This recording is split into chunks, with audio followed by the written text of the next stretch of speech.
नमस्कार दोस्तों, आप सभी मित्रों का एक बार फिर से स्वागत है एमकेडी न्यूज़ चैनल में। अगर आप हमारे चैनल पर नए हो तो चैनल की सदस्यता जरूर करना। और आज हम बात करने वाले हैं महाराष्ट्र में अगले विधानसभा चुनाव को लेकर सी वोटर टीम का सबसे बड़ा सर्वे ओपिनियन पोल जारी हो गया। और अगले 2023 के अंदर महाराष्ट्र के अंदर होने वाले विधानसभा चुनाव में किस पार्टी की सरकार बनती हुई नजर आ रही है, इसको लेकर सबसे बड़ा सर्वे सामने आ चुका है। 2024 में विधानसभा चुनाव से पहले शिवसेना के दो गुट अलग हो चुके हैं। अब एक बार फिर एनसीसी के दो गुट अलग हो चुके हैं और एनसीसी के नेता अजित पवार उप मुख्यमंत्री बीजेपी गठबंधन में बन चुके हैं। और बीजेपी के दो गुट अलग होने के बाद अजित पवार के पास 32 विधायक मौजूद हैं और बीजेपी के पास शरद पवार के पास 18 विधायक मौजूद है, जिससे आने वाले चुनाव के अंदर बड़ा ही झटका लग सकता है। और कहीं ना कहीं महाराष्ट्र के अंदर प्रयास लगाए जा रहे हैं कि महाराष्ट्र के अंदर शरद पवार महाराष्ट्र में घुस कर के फिर से पार्टी को खड़ा करने का दावा कर रहे हैं। इससे ये लगता है कि कहीं न 83 वर्ष की उम्र में ये पर पाएंगे या नहीं। इससे हमें सर्वे किया है, इससे जनता ने यहाँ के प्लस 97% दिया है, लेकिन नहीं कहने वाले 37% फीसदी नजर आ रहे हैं मेरे भाइयों। और महाराष्ट्र के अंदर बीजेपी के पास 105 सीटें नजर आ रही है। कहीं ना कहीं शिवसेना और सिद्ध गुट के पास 40 विधायक मौजूद हैं और एनसीसी के नेता शरद पवार और अजित पवार के पास 32 विधायक मौजूद हैं और अन्य पार्टियों के खाते में 22 विधायक मौजूद हैं। और कहीं ना कहीं बड़ी बीजेपी बहुमत से अधिक नजर आ रही है। लेकिन आने वाले चुनाव के अंदर किस पार्टी को बड़ा झटका लगने वाला है, देख के मेरे साथियों बने रहिए। और महाराष्ट्र ओपिनियन पोल की बात करें 48 विधानसभा सीटें, लेकिन बीजेपी 20 पर नजर आ रही है। एचएससी की बात करें तो 2 पर नजर आ रही है, लेकिन देखिए। और एचएससी 11 पर, एनसीसी की बात करें कांग्रेस 4 पर नजर आ रही है, लेकिन कांग्रेस 9 पर नजर आती हुई दिखाई दे रही है मेरे भाई। और आप बने रहिए इस चैनल पर। अभी तक आपने सदस्यता ग्रहण नहीं किया है तो जरूर कर लीजिए। लेकिन महाराष्ट्र विधानसभा का महा ओपिनियन पोल जारी हो चुका है, आगे सर्वे की तरफ ले चलते हैं आपको। बने रहिए चैनल पर। हम महाराष्ट्र विधानसभा की सबसे बड़े नेता की बात करने वाले हैं। लेकिन 2024 के लिए वीवीएम सीट फॉर्मूला जारी हो चुका है, लेकिन शिवसेना के ठाकरे 21% दिख रहे हैं, लेकिन एनसीसी के 14 पर नजर आ रहे हैं। लेकिन कांग्रेस की बात करें तो 13 पर ही नजर आते हुए दिखाई दे रही है मेरे भाइयों। और सीटें बंटवारे का बहुत ही बड़ा सटीक फॉर्मूला नजर आता हुआ दिखाई दे रहा मेरे भाइयों। देखते रहिए और चैनल पर बने रहिए। अभी तक आपने चैनल की सदस्यता जरूर करनी की है तो जरूर कर लीजिए। हम महाराष्ट्र विधानसभा 2024 में बहुत उलटफेर होने वाला, इससे बातचीत करने के लेकर आगे महासर्वे की तरफ आपको लेके चलेंगे। लेकिन पहले बात की जाए कि महाराष्ट्र विधानसभा की तो पार्टी और सीट और जीत की बात की जाए तो बीजेपी के पास कुल 25 सीटें हैं, लेकिन जीत के दर में 23 सीटें ही आती हुई नजर दिख रही है। शिवसेना की बात की जाए तो कुल 23 सीटें हैं, लेकिन जीत की दर की बात की जाए तो 18 पर नजर आती हुई दिखाई दे रही है मेरे भाइयों। बीजेपी और शिवसेना के कहीं ना कहीं 2019 का आंकड़ा नजर आपने देखा ही है। और आगे आप बात करने वाले हैं महाराष्ट्र विधानसभा के बारे में, आप देखते रहिए मेरे भाइयों। और बात करें महाराष्ट्र विधानसभा की तो अब की बार किस पार्टी के उप मुख्यमंत्री अजित पवार कहीं ना कहीं बड़े वादे करते हुए नजर आ रहे हैं, लेकिन अब की बार किस पार्टी की सरकार बनने वाली है। अजित पवार को बड़ा झटका लगने वाला है क्या इस बार कांग्रेस या कई और पार्टियां भी यहाँ आने वाली हैं क्या मेरे महाराष्ट्र के अंदर किस पार्टी की सरकार बनने वाली है, आप भी बताइए मेरे दोस्तों। महाराष्ट्र लोकसभा ओपिनियन पोल की 48 सीटों की बात की जाए तो छठीक बात की जाए, लेकिन एनडीए की बात की जाए 16-27 पर है, लेकिन 41% आ रही है। लेकिन एमयूए की बात की जाए 21-22% यानी 57% भी बात की जाए आ रही है। लेकिन मेरे भाइयों और कहीं ना कहीं महाराष्ट्र के अंदर उलटफेर होने ही वाला है। लेकिन बात की जाए अगले 2023 में महाराष्ट्र में अंदर कहीं ना कहीं विधायक किस पार्टी की सरकार बनेगी, इसको लेकर भी सबसे बड़ा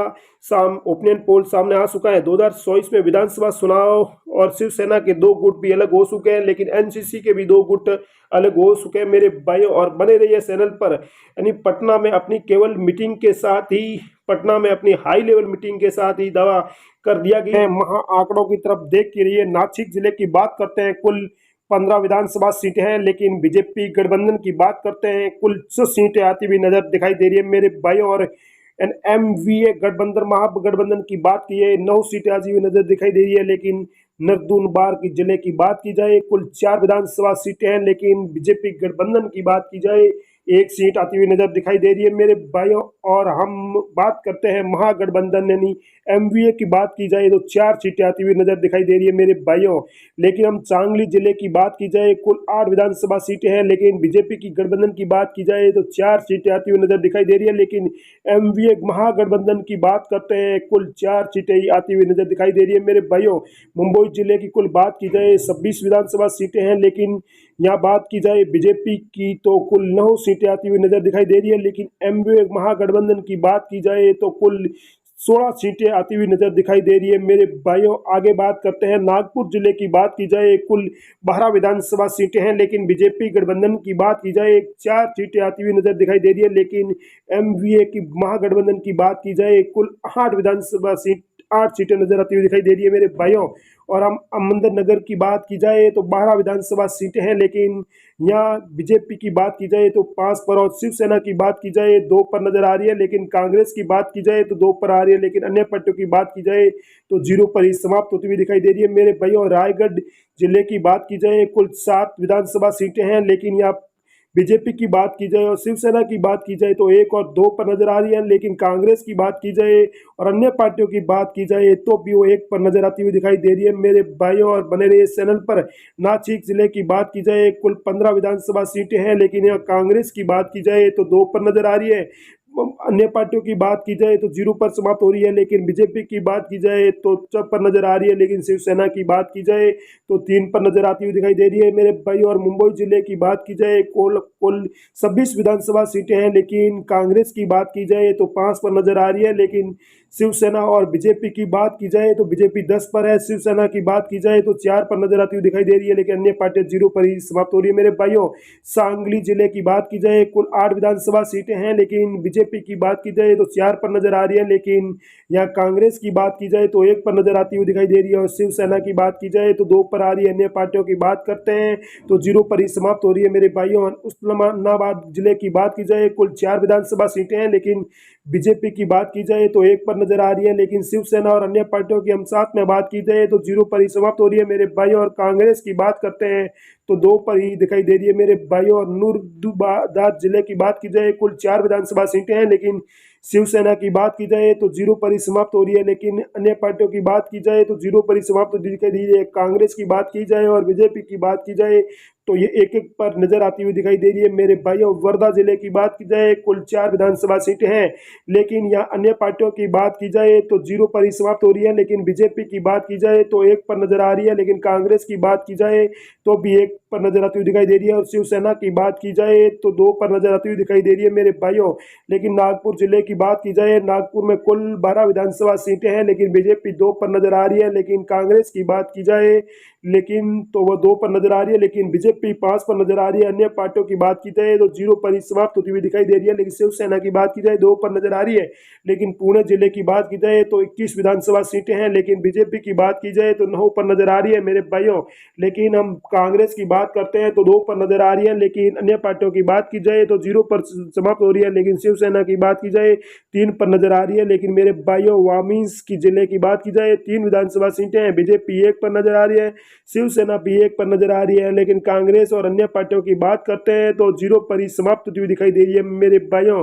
अभी तक आपने इस चैनल की सदस्यता जरूर ग्रहण नहीं की है तो जरूर कर लीजिए। और कमेंट बॉक्स में ये जरूर बताएं कि इस बार किस पार्टी की सरकार बनने वाली है। यानी नांदेड़ जिले की बात की जाए कुल 9 विधानसभा सीटें हैं, लेकिन बीजेपी की बात की जाए तो 3 पर नजर आती हुई दिखाई दे रही है मेरे भाइयों। और शिवसेना की बात की जाए 1 पर नजर आ रही है। और कांग्रेस की बात की जाए तो 2 पर नजर आ रही है। अन्य पार्टियां 0 पर नजर आ रही है मेरे भाइयों। और सिंधुदुर्ग जिले की बात की जाए कुल 3 विधानसभा सीटें हैं, लेकिन बीजेपी की बात की जाए तो 1 पर नजर आ रही है। और कांग्रेस की बात की जाए तो 1 पर नजर आ रही है। लेकिन शिवसेना और अन्य पार्टियों की हम साथ में बात की जाए तो 0 पर ही समाप्त होती हुई दिखाई दे रही है मेरे भाइयों। आगे बात करते हैं अकोला जिले की बात करते हैं। कुल 5 विधानसभा सीटें हैं, लेकिन बीजेपी 1 पर नजर आ रही है। लेकिन शिवसेना की बात की जाए तो 1 पर नजर आ रही है। लेकिन कांग्रेस की बात की जाए तो दो पर नजर आती हुई दिखाई दे रही है। अन्य पार्टियों की बात की जाए तो 0 पर ही समाप्त हो रही है मेरे भाइयों। और अकोला से बात करते हैं मास सर्वे की तरफ, तक बने रहिए मेरे भाइयों।